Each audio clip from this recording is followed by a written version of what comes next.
Boa noite, irmãos, graça e paz a todos. É muito bom estarmos juntos mais uma vez e tenha certeza que Deus irá falar ao seu coração esta noite. Com os louvores, com as orações, com a mensagem da palavra de Deus e tenho certeza que virá de encontro às nossas necessidades, ok? Então, quero convidar você a ficar conosco de agora até o final, combinado? Irmãos, eu gostaria de iniciar o nosso culto dessa noite com uma palavra de alento para você.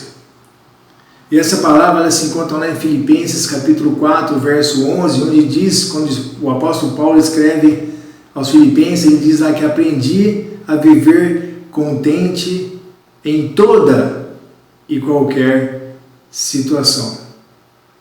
Mas não é tão fácil viver contente em toda situação, não é verdade?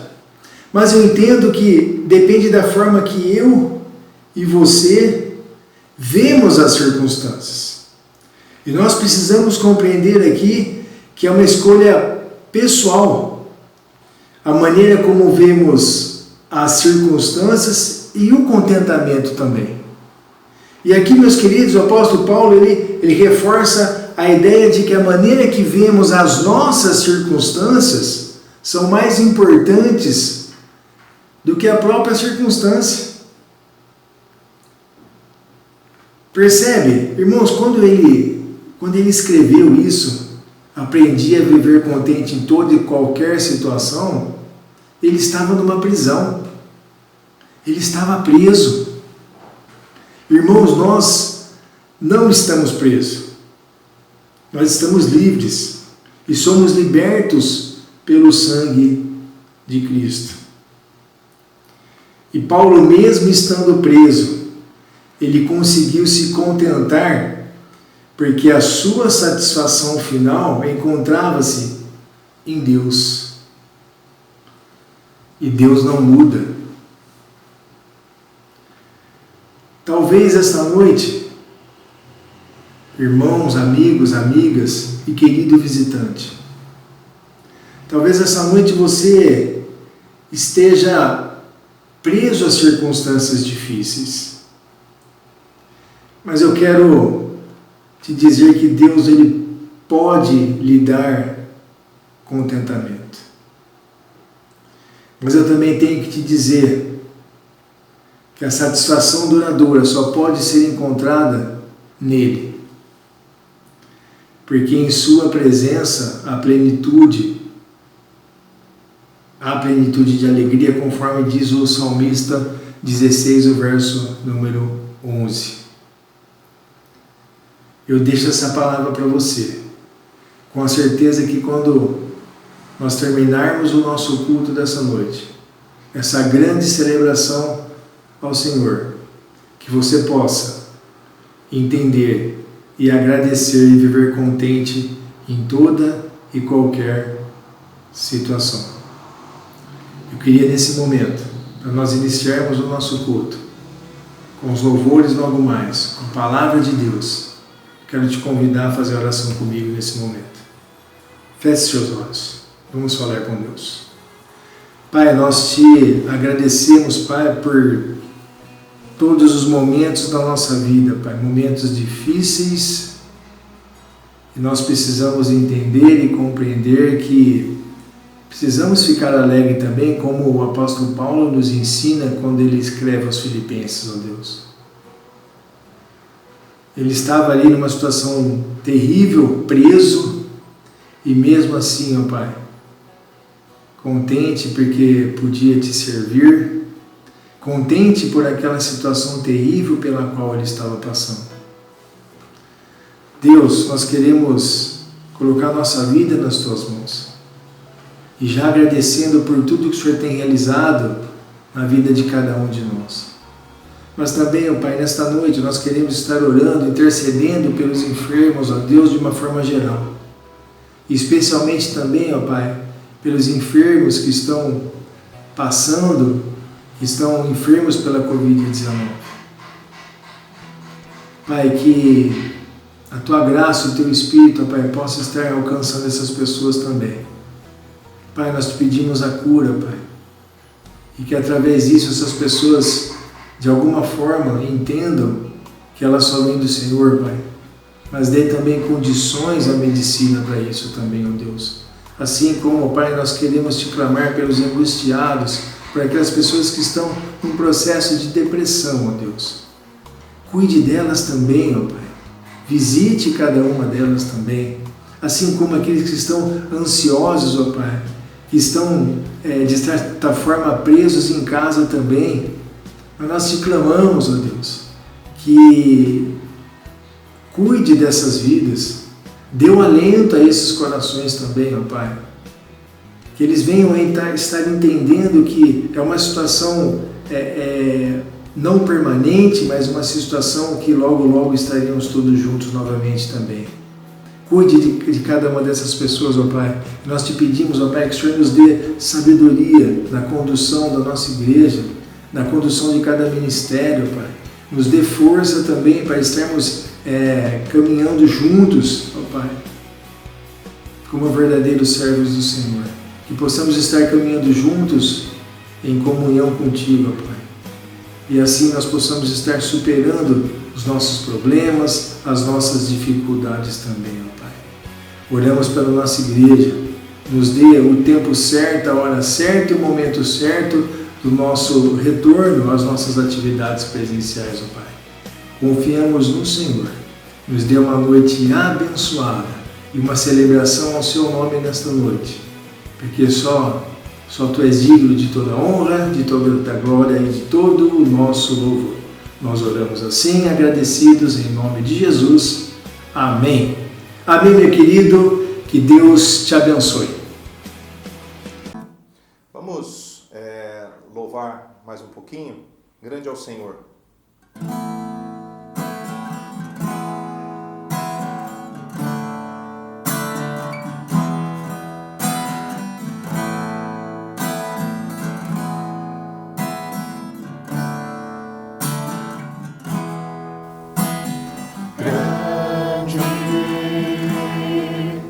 É o Senhor, hino digno de louvor, na cidade do nosso Deus, seu santo monte. Alegria de toda a terra.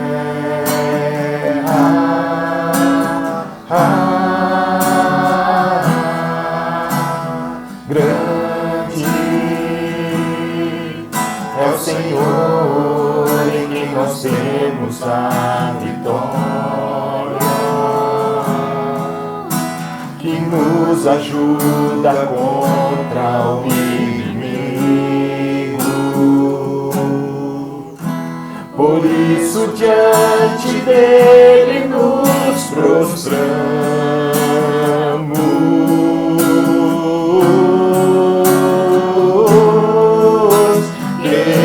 O teu nome engrandecer e agradecer-te por tua obra em nossas vidas. Confiamos em teu infinito amor,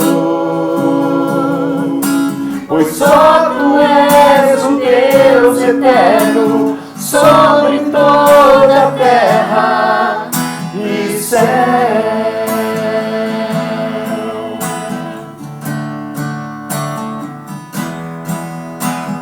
Grande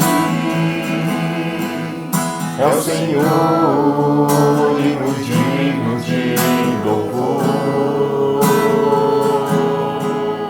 na cidade do nosso Deus, seu santo monte.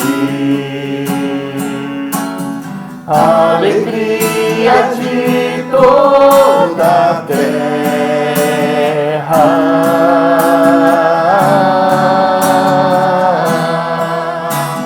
Grande é o Senhor em quem nós temos a vitória, que nos ajuda contra o inimigo. Por isso diante dele nos prostramos.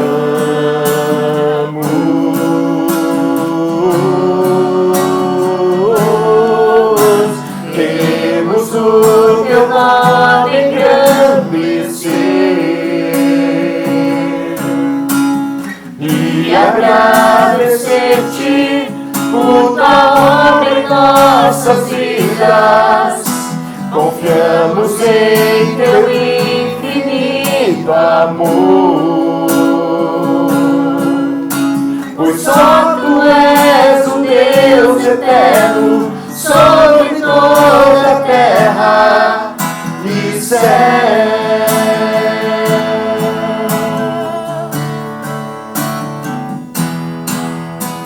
Queremos o teu nome engrandecer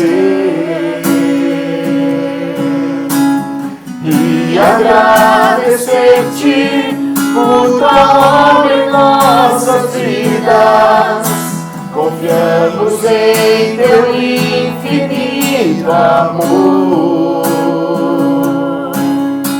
pois só tu és o Deus eterno sobre toda a terra e céu.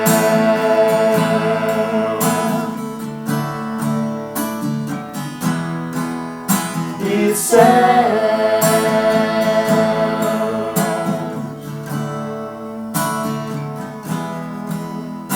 E céu.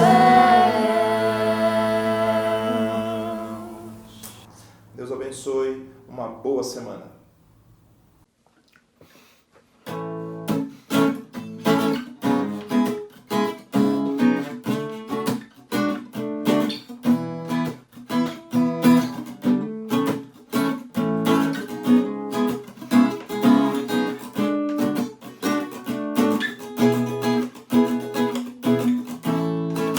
Eu tenho as marcas de quem tinha tudo pra viver longe do altar de Deus, longe da graça.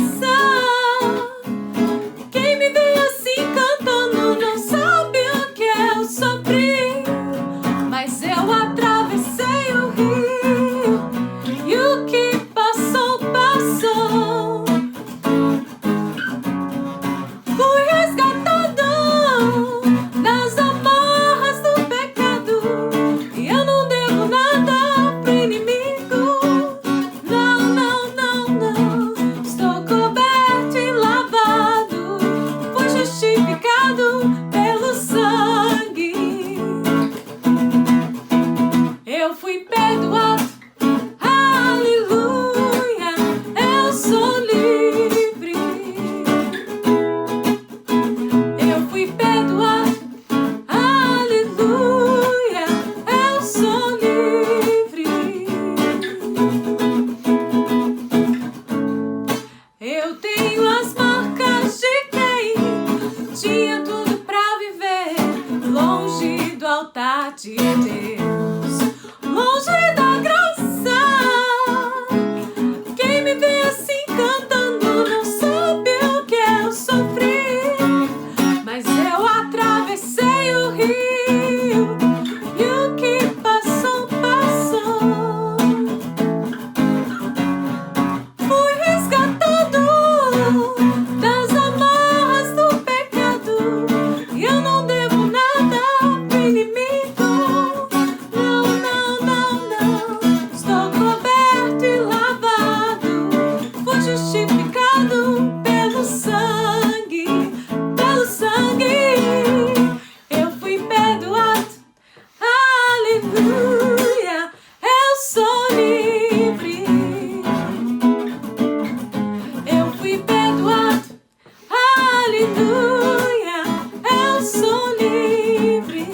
Sou livre, eu sou livre. Eu fui perdoado, aleluia, eu sou livre. E a última. Eu fui perdoado. Olá pessoal, tudo bem? Estamos aqui mais uma vez para estudarmos a Palavra de Deus, lembrando sempre que estamos estudando todos os livros da Bíblia durante um ano, né, na série Minha Alma Anseia por Ti. Estamos buscando verdades que atravessam a história, verdades eternas que nos inspiram, que nos motivam, que nos deixam esperança para todos nós que estamos em Cristo Jesus. Bom, nessa introdução eu vou fazer uma reflexão um pouco abrangente, mas durante o nosso estudo essa reflexão vai ser importante, né? Nós somos uma nação livre, que temos um certo grau de liberdade, queríamos que essa liberdade fosse um pouco mais plena, mas de certa forma nós temos liberdade de emitir as nossas opiniões, apesar de vivermos num tempo polêmico, em que muito tem se falado na tal cultura do cancelamento, da intolerância e de uma duvidosa luta pela liberdade e pela democracia. São dias sombrios, pois em nome do bem e de bandeiras justas, muitos têm cometido injustiças. Ao combater a violência, muitos têm agredido com palavras e até mesmo com ações.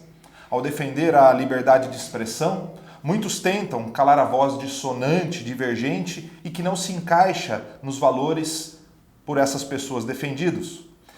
Durante o nosso estudo, eu vou apontar alguns desses equívocos, mas vou fazê-lo por meio do estudo de exemplos bíblicos, né? Eu escrevi um texto recentemente, um texto não publicado, mas um texto que era basicamente um momento em que eu coloquei no papel, ou no papel não, né? Coloquei na tela do computador, digitei algumas das minhas percepções sobre este momento que nós estamos vivendo. Por mais que eu tenha a oportunidade de falar em público, de falar para um público, nem sempre eu coloco nessas minhas exposições algumas das minhas percepções pessoais, porque entendo que o púlpito não é esse momento, né? Não é esse momento de fazer esse tipo de reflexão individual, né? Eu tenho que apresentar a palavra de Deus e colocar os valores do reino. Mas eu fico imaginando constantemente quais as causas das polêmicas que nós estamos vendo no nosso mundo atual, né? Essa polarização entre posições ideológicas e políticas, já tenho falado um pouco sobre isso, mas ao analisar um pouco da motivação das pessoas nos dias de hoje, eu confesso que um dos pontos nevrálgicos do debate público atual eu creio que se baseia muito na dificuldade que o ser humano tem de perceber a própria insignificância. Veja, eu sou totalmente contrário à criação que oprime, à criação que agride, seu burro, você não consegue, seu incompetente. Eu acho que já está superada essa educação do impacto, né, da agressividade. Por outro lado, eu confesso que me incomoda muito nos dias atuais nós percebemos uma educação que mima as pessoas, formando gente muito sensível e que de alguma forma acredita, né, que é mais especial do que é.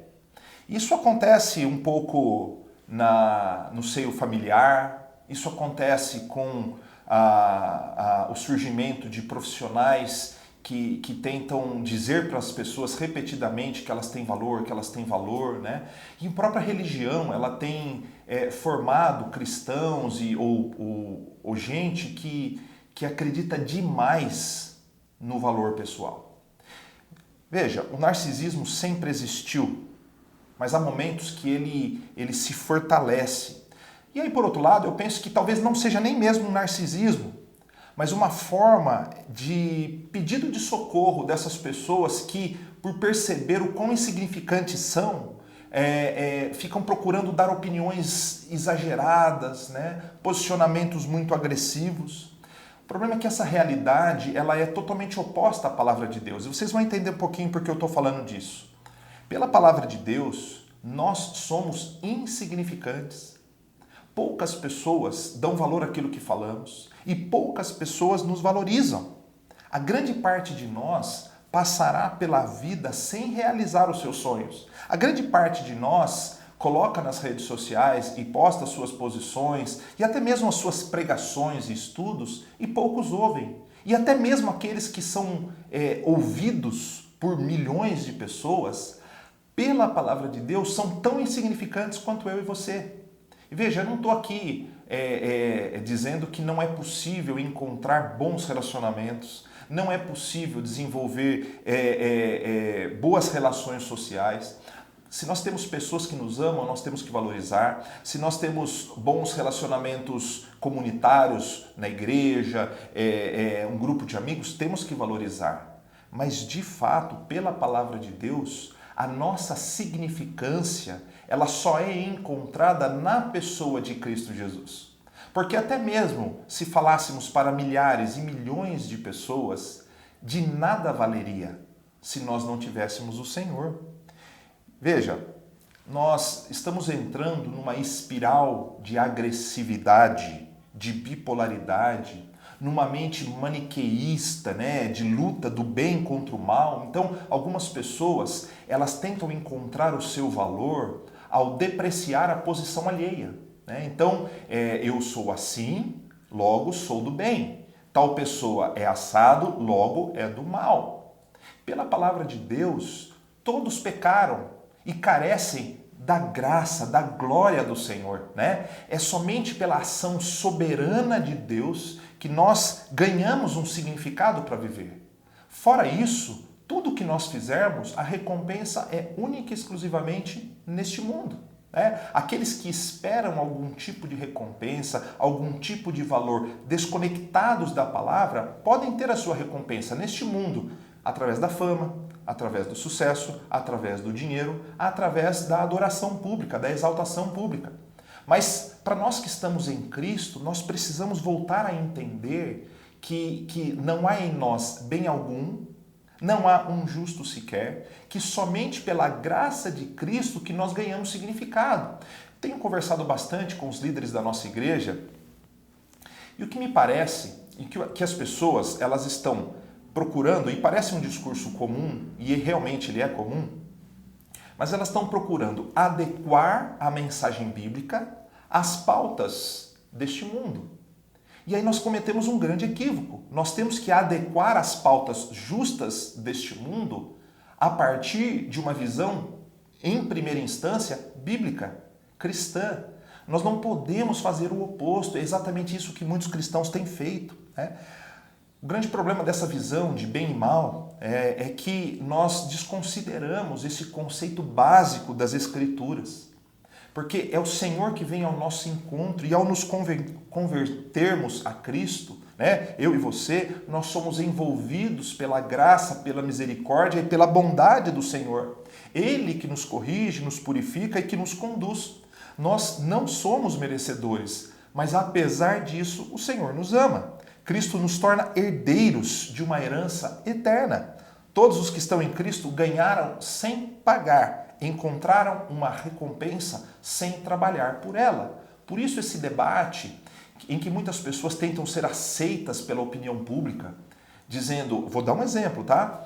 Tipo, recentemente vi um comentário de pessoas dizendo que são racistas em desconstrução. Irmãos, isso não é virtude, né? Como cristãos, nós enxergamos uns aos outros como iguais e semelhantes. Eu não preciso dizer que sou antirracista. Eu ajo como um antirracista porque eu amo a Cristo. Então, muitas vezes, nesse debate público, as pessoas estão buscando a aceitação da grande mídia, das pessoas, dos grupos específicos. Mas pela palavra de Deus, nós agimos em amor simplesmente porque Cristo é a bondade em nós. Não há bondade sem Ele. Tá? Então, nós vamos entender essa introdução a partir do decorrer do nosso estudo. O tema de hoje é o justo juiz. E nós vamos usar um texto que está no Antigo Testamento, o menor livro do Antigo Testamento, que é o livro de Obadias. Veja, Obadias faz parte dos livros conhecidos como profetas menores. Há dúvidas sobre a data de composição, mas o conteúdo de Obadias, ele aponta, pelas análises, pela hermenêutica, pela interpretação bíblica, ela aponta para um evento que aconteceu por volta de 586 a.C. Então imagina-se que esse texto foi escrito logo após este período. Lógico que alguns imaginam que possa ter sido antes, apesar de apontar para o evento de 586 a.C. Mas o tema central de Obadias é o anúncio do juízo de Deus contra o povo de Edom, por sua atitude contra Judá. E a gente já explicou isso em outros momentos, mas Judá e Israel são duas divisões do povo de Israel. Então, o povo de Deus nasceu a partir de Jacó, né? Abraão, Isaac e Jacó. Jacó teve o seu nome mudado para Israel.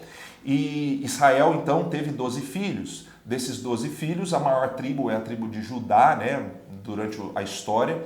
E aí, como houve uma divisão no povo de Israel, 10 tribos mantiveram o nome de Israel e 2, né, Judá e Benjamim, assumiram o nome de Judá. Então, quando eu usar Israel ou Judá durante o nosso estudo, eu vou estar citando basicamente o povo de Deus. Então, tanto faz se eu usar em alguns momentos Judá ou Israel. E o tema então de Obadias é justamente esse, é o juízo de Deus contra Edom por causa da sua atitude contra Judá. Lembrando que os edomitas, eles são parentes do povo de Israel. Por quê? Porque Edom é o povo que descendeu de Esaú. Lembra que Esaú é irmão de Jacó. Então Israel e Edom são parentes, ambos filhos de Isaac, netos de Abraão. Os profetas, basicamente, eles anunciaram juízo sobre as nações. E esse juízo também alcançou o povo de Deus. Judá e Israel também passaram pelo juízo do Senhor. E as outras nações também seriam julgadas pelo Deus Todo-Poderoso. Então, o texto começa em Obadias, capítulo único, né, versos 1 a 4, apresentando que o Senhor fará justiça. Diz assim os primeiros 4 versículos. Essa é a visão que o Senhor soberano revelou a Obadias acerca da terra de Edom. Ouvimos uma mensagem do Senhor que um embaixador foi enviado às nações para dizer: preparem-se todos, vamos reunir nossos exércitos e atacar Edom. O Senhor diz a Edom: eu o tornarei pequeno entre as nações. Você será grandemente desprezado. Foi enganado por seu orgulho, pois vive em uma fortaleza de pedra e mora nos altos dos montes. Quem me derrubará de cima? Pensou consigo Edom. Mesmo que suba tão alto como as águias e faça seu ninho entre as estrelas, de lá eu o derrubarei, diz o Senhor. Muitas pessoas têm dificuldade em olhar para o Senhor como o Deus de justiça. É muito mais fácil naquela visão mimada, né? Nós enxergarmos Deus apenas como Deus de amor, né? Deus nos ama, Deus é fiel, Deus é bom, e tudo isso é verdade. Mas ele não é somente isso. E às vezes as pessoas têm dificuldade de encarar o Deus como Deus da justiça. Parece que nos dias atuais, justiça e amor são coisas antagônicas. Mas elas são complementares. O Deus de amor é o Deus que também faz justiça, o Deus que é correto nas suas ações, ele é perfeito, né? Então, nós não podemos dissociar o tema do amor como da justiça. Até mesmo aquelas pessoas que não acreditam em Deus, ou não se submetem aos seus preceitos, ou rejeitam os seus valores, elas precisam entender que elas passarão pelo juízo do Senhor. Né? O juízo do Senhor é iminente e alguns desses juízos ocorrem durante a história, durante a vida.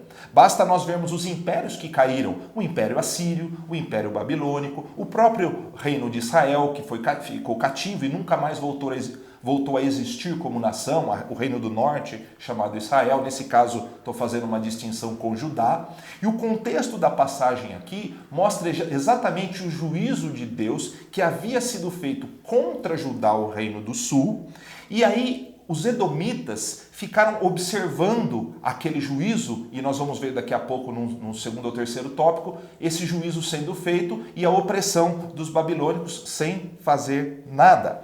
Mesmo que alguns desses juízos sejam feitos em vida, há o apontamento nos profetas de que é um dia do Senhor em que o juízo será feito completamente de maneira definitiva.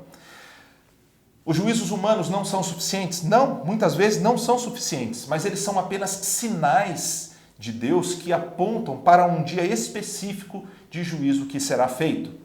Os edomitas, segundo pesquisas arqueológicas, geográficas, muito possivelmente habitaram o que hoje é a região da cidade de Petra, na Jordânia, né? Uma cidade montanhosa onde possivelmente viveram os edomitas.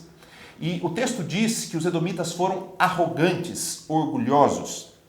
Pelo dicionário online, a definição de arrogância é o seguinte: qualidade ou caráter de quem, por suposta superioridade moral, social, intelectual ou de comportamento, assume atitude prepotente ou de desprezo com relação aos outros, orgulho ostensivo, altivez. No verso 13, então, o profeta Obadias relata essa arrogância e fala que isso é fruto de engano. Eles habitavam nas montanhas e eles acreditavam que eles estavam seguros em sua posição. Era uma posição estratégica para a guerra e que trazia um certo grau de conforto para eles, né? Eles tinham intelectuais poderosos e guerreiros poderosos, mas para o Senhor não há orgulho que não possa ser quebrado, não há barreira intransponível, não há sabedoria que resista ao juízo de Deus, não há pecado que fique oculto. Ele fará justiça. E qual é a extensão desse juízo? Versos 5 a 9.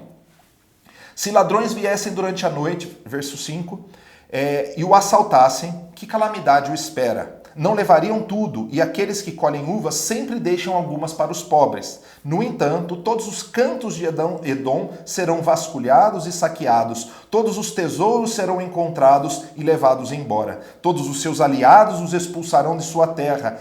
Eles lhe prometerão paz enquanto tramam enganá-lo e conquistá-lo. Seus amigos de confiança lhe prepararão armadilhas e você nem se dará conta. Naquele dia não restará um sábio sequer em toda a terra de Edom, diz o Senhor, pois nos montes de Edom destruirei todos os que têm entendimento. Os guerreiros mais poderosos de Temã ficarão aterrorizados e todos nos montes de Edom serão exterminados na matança. Irmãos, um ponto importante quando falamos do juízo de Deus é entendermos que não há como fugirmos dele. Ele atinge a tudo e a todos, não há nada que possa contê-lo. É como uma explosão que atinge da superfície às profundezas. O profeta disse de Edom: todos os cantos serão vasculhados e tudo será levado. Os aliados o enganarão e tramarão contra você. Os sábios não escaparão e os guerreiros e poderosos temerão. Você pode ser a pessoa mais influente do mundo. E às vezes a gente olha para esse mundo que vivemos, em que os poderosos saem ilesos dos julgamentos, né? A pessoa mais sábia, mais poderosa, mais influente não fugirá do juízo do Senhor. Nós temos visto no nosso país mandos e desmandos, a injustiça por todos os lados. Vemos inclusive hoje magistrados se corrompendo diante dos nossos olhos, cometendo injustiças incríveis. Deveriam ser defensores da justiça, mas estão cometendo atos de insanidade para todos os lados, para a direita, para a esquerda, para o centro. Eles se julgam donos da verdade. Irmãos, de fato, a justiça humana é como trapo imundo. Nós somos limitados, mas Deus é o justo juiz e dele ninguém pode escapar. A corrupção que nos cerca em todos os lugares, a maldade, a violência são reais e estão aumentando. As pessoas estão armadas pelo poder das palavras, pelo poder das canetas. Não há mais necessidade de palcos para se cometer injustiças, para o bem ou para o mal. A agressão das redes sociais é um fato. A agressão da corrupção, da violência como um todo. Os grupos de família estão afetados por essa visão de separação. Em nome do bem, as pessoas estão agredindo, estão tomando posicionamentos terríveis, que a palavra de Deus tem sido colocada de lado. E aí eu pergunto para vocês, qual foi o pecado que levou ao juízo de Edom? Versos 10 a 14. Por causa da violência que cometeu contra seus parentes, os israelitas, você será coberto de vergonha e destruído para sempre. Quando eles foram invadidos, você se manteve afastado e não quis ajudá-los. Estrangeiros levaram a riqueza da nação e tiraram sortes para dividir Jerusalém, e você agiu como se fosse um deles. Não deveria ter ficado satisfeito quando exilaram seus parentes em terras distantes. Não deveria ter se alegrado quando o povo de Judá sofreu tamanha desgraça. Não deveria ter falado com arrogância naquele tempo de aflição. Não deveria ter saqueado a terra de Israel naquele dia de calamidade. Não deveria ter ficado satisfeito com a sua destruição naquele dia de calamidade. Não deveria ter roubado a riqueza deles naquele dia de calamidade. Não deveria ter ficado nas encruzilhadas para matar os que tentavam escapar. Não deveria ter capturado e entregado os sobreviventes naquele tempo de aflição. Versos 10 a 14. Irmãos, daqui nós podemos extrair grandes lições para a nossa conduta como cristãos. Edom foi violento para com seu parente Israel. Edom se omitiu diante do sofrimento de Israel. Violência entre pessoas da mesma família. Omissão diante da opressão.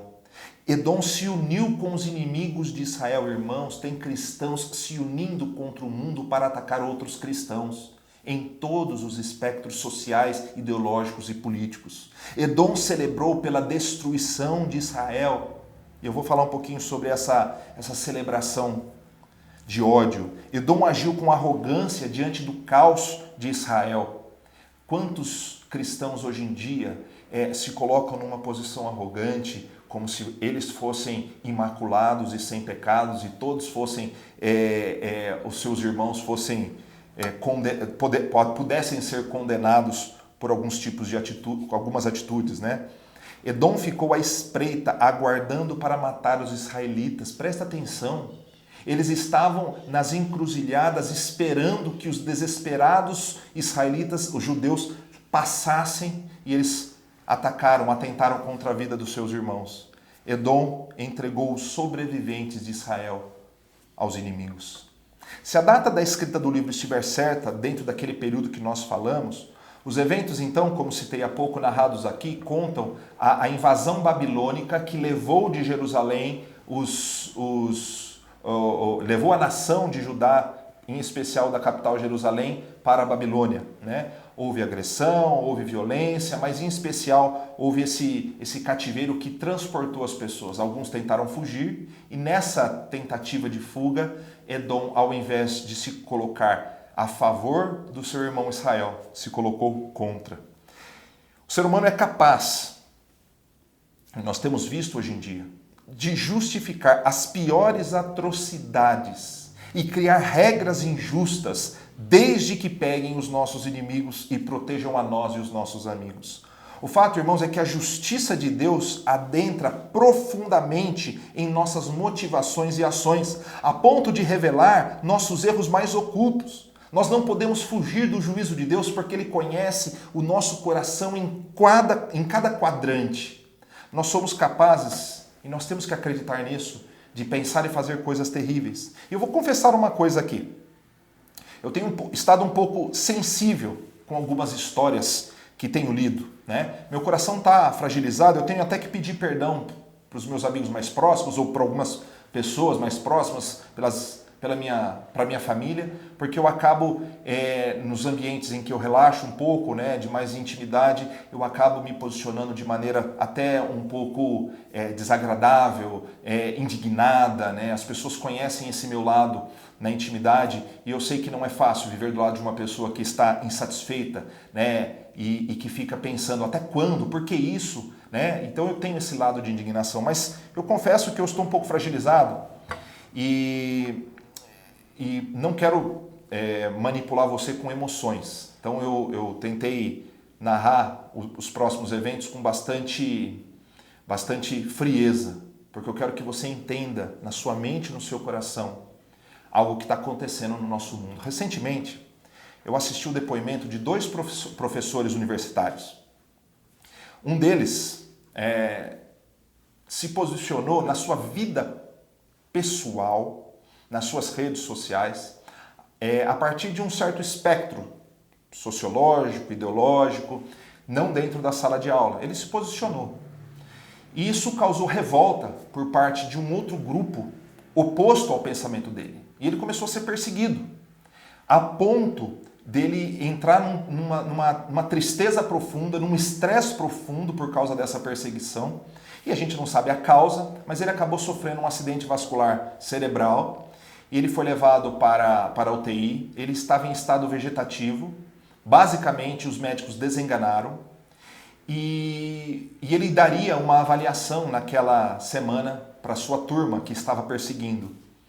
Por conta desse incidente, os alunos da turma foram ao bar da frente da universidade para celebrar esse momento. E presta atenção, olha o nível que nós chegamos. Esses alunos se tornaram professores, profissionais, mas eles foram capazes, há poucos anos, de celebrar a desgraça ocorrida com um professor que pensava diferente deles. Por que eu estou usando esse exemplo? Irmãos, nós vivemos um tempo de assassinato de reputações. Nós vivemos um tempo em que as pessoas estão desconsiderando os valores fundamentais, porque esses alunos são os mesmos que lutam pela liberdade de expressão, pela democracia e pela justiça. Agora, eu não estou de nenhum lado do espectro político. O meu papel como pastor é apresentar a verdade das Escrituras. Edom se posicionou contra os seus semelhantes, e em especial contra os seus parentes. E o que acontece é que Deus emitiu um juízo contra Edom. E eu fico a pensar que talvez você esteja dizendo assim, eles eram jovens, isso é normal, né? Na juventude isso é normal. Existe um grau de normalidade que está se expandindo demais. O ódio está se tornando a regra. Nós estamos celebrando a injustiça quando ela é contra pessoas que discordam de nós. Nós temos que ser, eu tenho falado isso com frequência, nós temos que ser a favor da palavra de Deus, da justiça de Deus, das virtudes do reino, independentemente da boca de quem quer que venha, porque quando está na palavra é a verdade. Os valores humanos, as ideias humanas, elas podem sofrer questionamentos. A de Deus não. Então eu quero dizer para você, se você está contaminado por esse discurso de ódio de qualquer lado, volte os olhos para Deus, porque Ele é o justo juiz. Ele vai fazer justiça. Olha o que diz os versos 15 e 16. Está próximo o dia do Senhor, diz algumas versões. Julgarei todas as nações. Como você fez a Israel, assim será feito para você, Edom. Toda a sua maldade cairá sobre a sua cabeça. Assim como você engoliu meu povo em meu monte santo, você e as nações vizinhas engolirão o castigo contínuo que eu derramar sobre vocês. Sim, todas as nações beberão, cambalearão e por fim desaparecerão. O livro de Obadias ressalta o juízo sobre Edom, mas reafirma o juízo sobre todas as nações. E o Novo Testamento afirma que todos nós permaneceremos ou estaremos diante do juízo, do tribunal do Senhor. Vejamos o que diz Romanos 14, 10 a 12. Então, por que você julga outro irmão? Por que o despreza?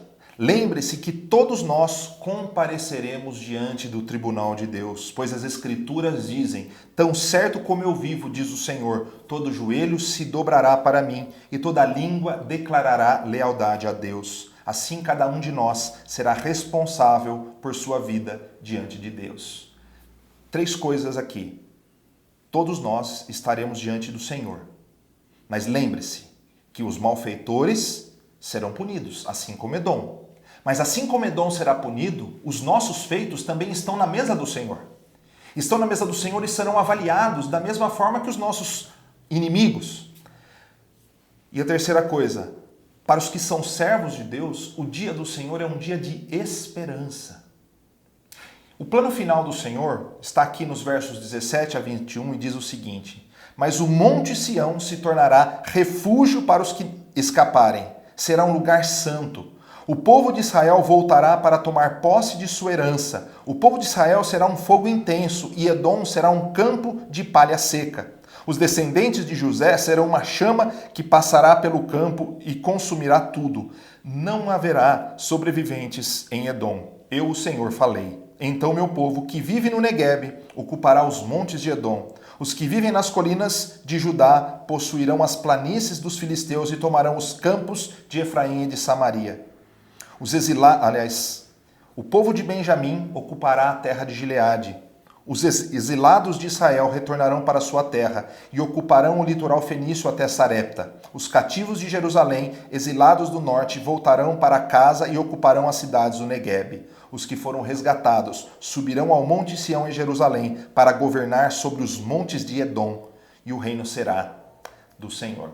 Aqui a citação sobre várias tribos, né? Benjamim, José, que estão relacionados ao povo de Deus. Veja, para aqueles que estão no Senhor, o dia do Senhor é um dia de esperança. Quando ele cita Monte Sião, ele está falando sobre um local de refúgio. A cidade antiga de Jerusalém, em especial o Monte do Templo, estava ali no Monte Sião. Então, quando se faz a menção ao Monte Sião, está se fazendo menção ao povo de Israel e, mais especificamente, quando nós fazemos uma análise bíblica completa, é do Monte Sião, é de Jerusalém que nasceu, que veio a nossa salvação, que é o próprio Messias. Então, no Senhor, nós temos refúgio. Quando fala aqui do Monte Sião, no Monte Sião será o nosso refúgio, então está falando que no Senhor nós temos refúgio. Cristo é a nossa salvação, né? Ele é o nosso Senhor, a nossa torre forte, a nossa segurança. Nele nós temos refúgio. Ele é socorro bem presente na hora da angústia. Ele é o pastor que não nos falta, a brilhante estrela da manhã. Ele é o primeiro e o último, o alfa, o ômega, o princípio e o fim. E aqui começa um contraste, né? Para Israel a esperança, para Edom, punição, bênçãos e punição. Esse é um contraste que norteia toda a narrativa bíblica. A bênção e a herança aos fiéis e a punição aos infiéis. O vencedor herdará a coroa da vida. Mas as bênçãos de Israel, presta atenção, elas não são diretamente proporcionais à sua bondade e à sua pureza. As obras de Israel foram repreendidas e punidas por diversas vezes na história. Se a gente pegar desde lá do início, Abraão, Isaac, Jacó, se a gente for para Moisés no deserto com o povo, eles foram punidos, repreendidos, disciplinados, mas o que os diferenciava de outras nações era a presença do próprio Deus. O que diferencia você, eu e todas as pessoas não são as nossas ideologias, as nossas preferências ou as nossas percepções sobre bondade. O que nos torna diferentes e deixamos de ser insignificantes é pela presença de Cristo nas nossas vidas. É pura graça, é pura bênção de Deus que nos torna mais do que vencedores. Não é a minha percepção se eu sou bom ou mal. Nós temos que voltar os nossos olhos para aquilo que é real nas Escrituras. Cristo nos transforma e nos torna aquilo que nós não merecemos, mas os méritos são todos deles. A maior batalha que nós devemos travar, observando as instruções de Obadias, é sermos fiéis ao Senhor e andarmos em fidelidade. Lembre-se disso. O que nos diferencia de outras pessoas não é a nossa percepção de que se somos bons ou não. A maldade é inerente à natureza humana. E a bondade que nos diferencia dos outros vem pela graça. Não pela defesa de pautas ideológicas, políticas. Nós podemos defender como seres humanos, como cidadãos normais, mas nós não podemos nos colocar numa posição de arrogância, como Edom se colocou. Porque quando nós nos colocamos numa posição de que nós somos do bem e eles são do mal, nós excluímos as Escrituras da nossa vida. Sim, nós precisamos defender os valores do reino e interpretar o mundo a partir dos valores do reino. E não o contrário. O que está acontecendo é o seguinte, nós defendemos os valores sociais, ideológicos, políticos e aí tentamos inserir uma pitada do reino. Não. Nós não podemos fazer isso. Deus não nos chamou para tornarmos o Brasil um Brasil cristão. Como assim, pastor? Não. Deus nos chamou para sermos discípulos e influenciar pessoas e deixar que a justiça seja feita por Ele. Na história, nunca deu certo essa história da gente tentar impor a nossa religião. Nós temos que nos impor ou sermos luzeiros neste mundo a partir das nossas atitudes de humildade e de amor e de dependência de Deus. Muitos esquecem que quando Pedro atentou contra a vida de um soldado que tentava prender a Jesus, o próprio Jesus o repreendeu. Em nome do bem e da justiça, Pedro cortou a orelha do soldado, atentou contra a vida daquele homem. Nós não podemos sair por aí cortando a cabeça e a reputação das pessoas que pensam diferentes de nós. O reino do Senhor não é deste mundo, ele vai fazer justiça. E o verso 21 diz isso, ele enfatiza que o vencedor subirá o monte Sião e de lá governará a montanha de Edom, de Esaú. A ideia é mostrar que aqueles que estão em Cristo, aqueles cujo coração não mais lhe pertencem, mas pertencem ao Senhor, serão vencedores, porque o que os diferenciou foi a presença de Deus nas suas vidas e não as suas posições humanas. O reino será sempre do Senhor, por isso são vencedores os que nele esperam. Irmãos, a única liberdade verdadeira que nós temos é a que temos em Cristo. Portanto, se o Filho vos libertar, vocês serão verdadeiramente livres. Vamos voltar os nossos olhos para Deus. Vamos amar as pessoas. Vamos divergir com critério. Vamos divergir, vamos rejeitar, vamos estabelecer limites. Sim, sem agressividade. O que eu tenho visto é que talvez, se não tomarmos cuidado, a igreja se tornará uma igreja de novas cruzadas, em que se matará em favor da vida. E eu tenho certeza que não é isso que o Senhor espera de nós. Vamos orar. Senhor, nós te louvamos e agradecemos por este momento. Pedimos que esteja nos instruindo a confiar no Senhor, que é o justo juiz. Sabemos que há maldade no mundo. Sabemos que há pessoas que se deixam levar por essa maldade. Ajuda-nos, enquanto estamos neste mundo, a resistirmos a essa maldade, mas não matar por ela. Ajuda-nos, ó Pai, a vivermos uma vida em santidade e aprendermos a amar as pessoas como Cristo amou. Instrua-nos, conduza-nos para vivermos como igreja, reconhecendo que a única coisa que nos diferencia é a Tua presença, a Tua graça em nós. Nós oramos agradecidos em nome de Jesus. Amém. Deus abençoe.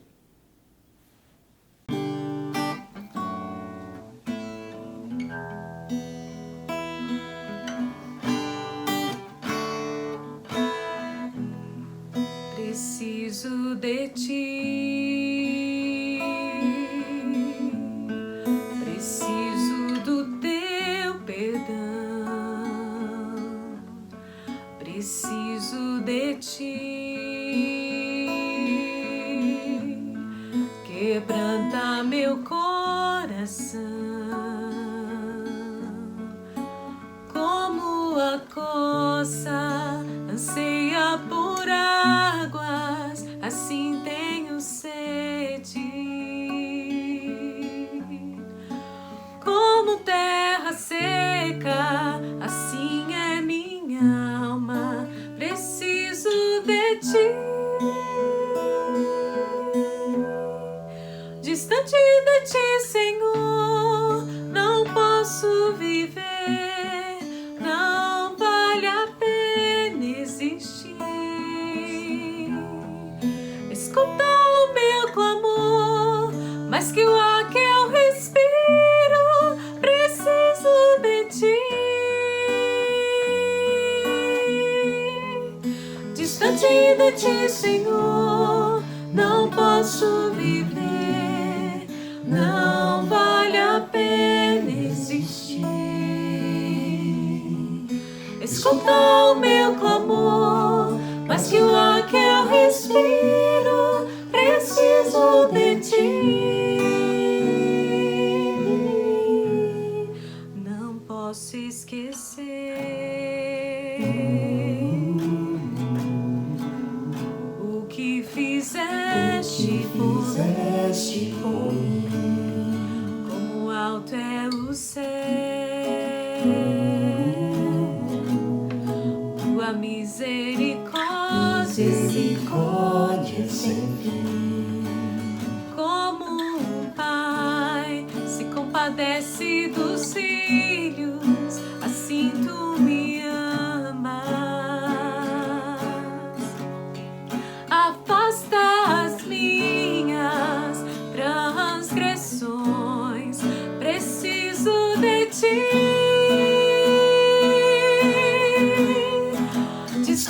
de ti, Senhor, não posso viver, não vale a pena existir. Escuta o meu clamor, mas que o ar que eu respiro, preciso de ti. Distante de ti, Senhor, não posso viver, não vale a pena existir. Escuta o meu clamor, mas que o ar que eu respiro, preciso de ti.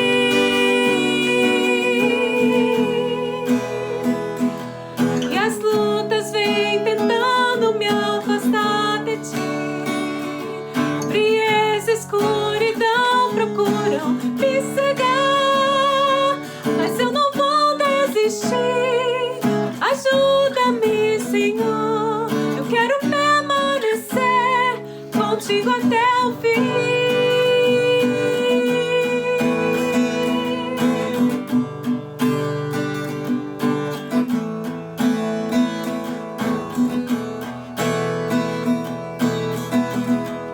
Distante de ti, Senhor, não posso viver, não vale a pena existir. Escuta o meu clamor, mas que o ar que eu respiro, preciso de ti.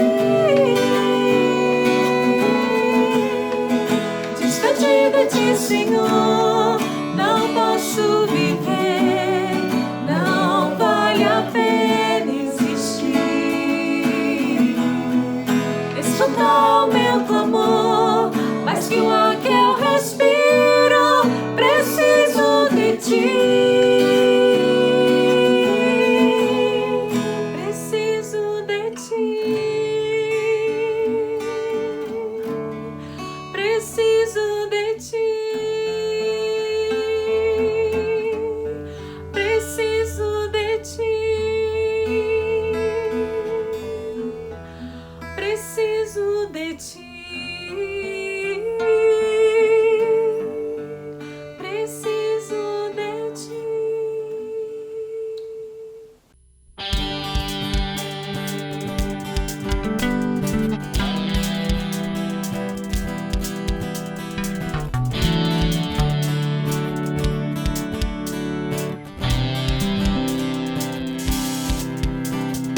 Abre, Senhor, os meus olhos, olhos do meu coração.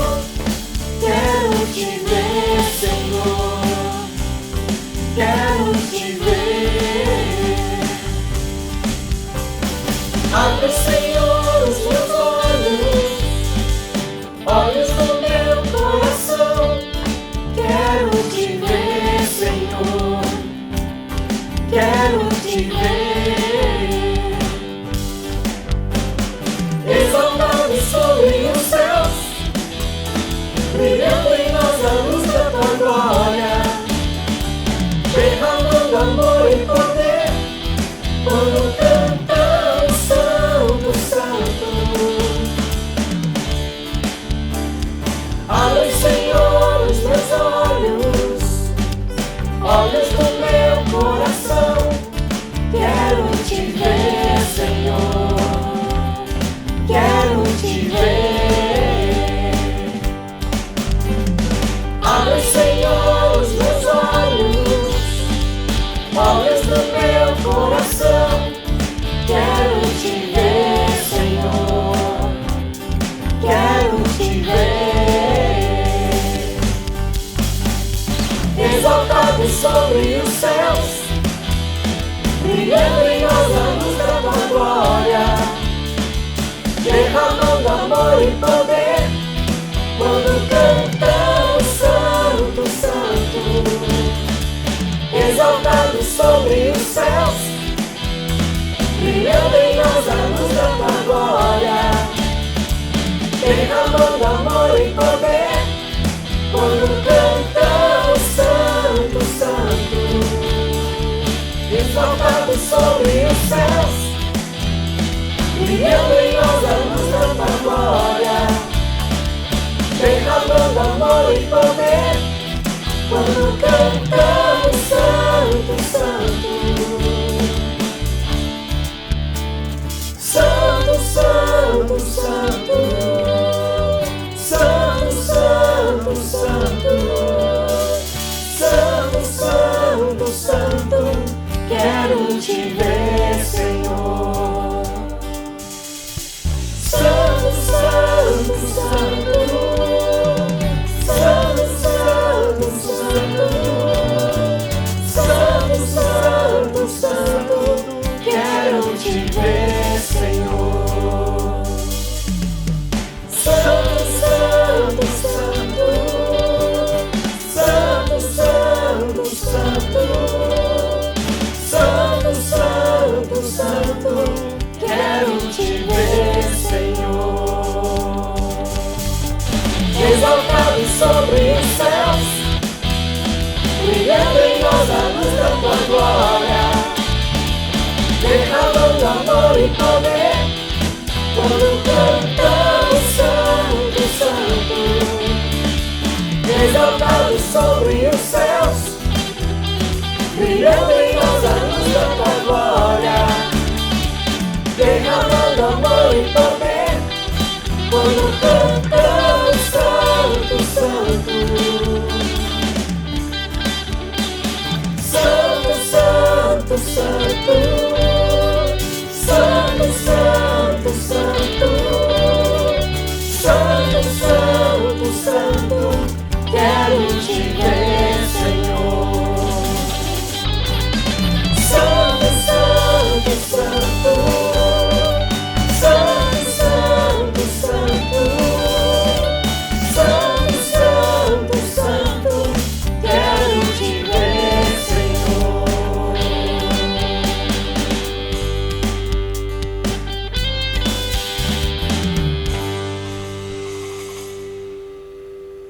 Como será o futuro do nosso país?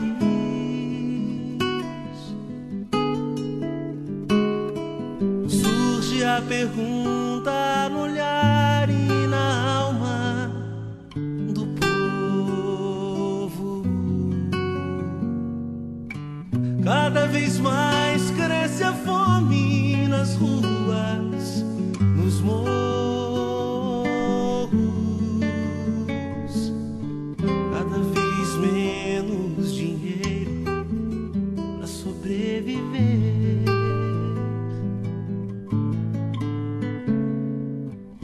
Onde andará a justiça, outrora perdida?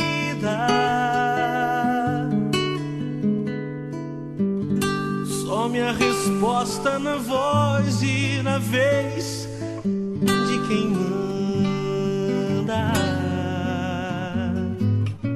Homens com tanto poder e nenhum coração.